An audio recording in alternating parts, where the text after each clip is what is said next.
चंद्रपुर लोकसभा का चुनाव 11 अप्रैल को होने जा रहा है। शिवसेना दल से विधायक बाळू धानोरकर ने इस्तीफा दे दिया है और वही शिवसेना जिले में अपनी स्थिति को और मजबूत करने में जुट गई है।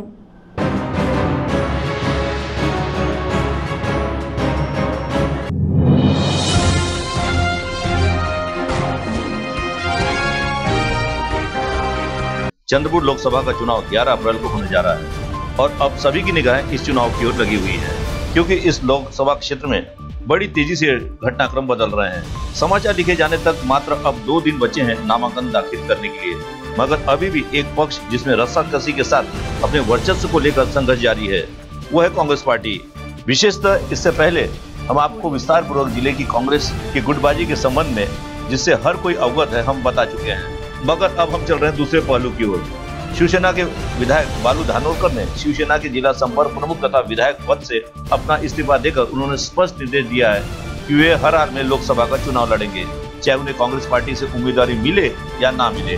और उन्होंने अपने इरादे बता दिए हैं। गौरतलब है कि लोकसभा चुनाव के बाद महाराष्ट्र में विधानसभा के चुनाव होने वाले हैं और इसी के परिप्रेक्ष्य में शिवसेना ने जरा भी समय न गंवाते हुए जिले में अपनी पकड़ को बनाने में जुट गई है और शिवसेना पक्ष प्रमुख उद्धव ठाकरे ने चंद्रपुर जिले के शिवसेना जिला प्रमुख के रूप में संदीप गिरे एवं नितिन मत्ते को जिम्मेदारी दी है। साथ ही जिला संपर्क प्रमुख के रूप में सुरेश सावंत को कमान सौंपी है। अब प्रश्न ये निर्माण होता है कि क्या पूर्व संपर्क प्रमुख विधायक बाळू धानोरकर के जाने से रिक्त हुए स्थान की पूर्ति ये युवा नए चेहरे कर सकते हैं, क्योंकि शिवसेना आज महाराष्ट्र में अपनी एक पकड़ रखकर चल रही है। क्योंकि भाजपा और सेना में अनेकों बार ऐसे वक्त आए जब दोनों के रिश्ते, चाहे वो सरकार में हो या सरकार से बाहर रहे हो, मधुर नहीं रहे और खुलकर दोनों ने एक दूसरे के खिलाफ आरोप प्रत्यारोप किए, जो कई बार सामने आए।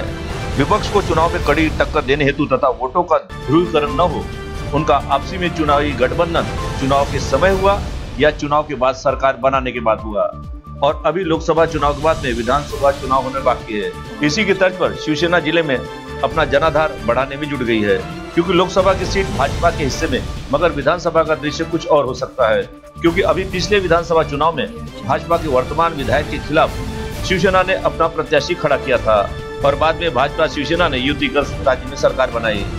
अब चलते चलते हम थोड़ा नजर डालते हैं ये 2 नए जिला प्रमुख के ऊपर, जिसमें संदीप गिरे जो इससे पहले शिवसेना की युवा सेना के जिला प्रमुख थे, साथ ही नितिन मत्ते जो शिवसेना के एक नेता के रूप में उनकी पहचान थी, मगर कुछ दिनों पहले राष्ट्रवादी कांग्रेस पार्टी का दामन थामे थे और वे राष्ट्रवादी कांग्रेस पार्टी के ओबीसी सेल के जिला अध्यक्ष थे, मगर अब फिर से उनकी घर वापसी हो गई है तथा उन्हें संदीप गिरे के साथ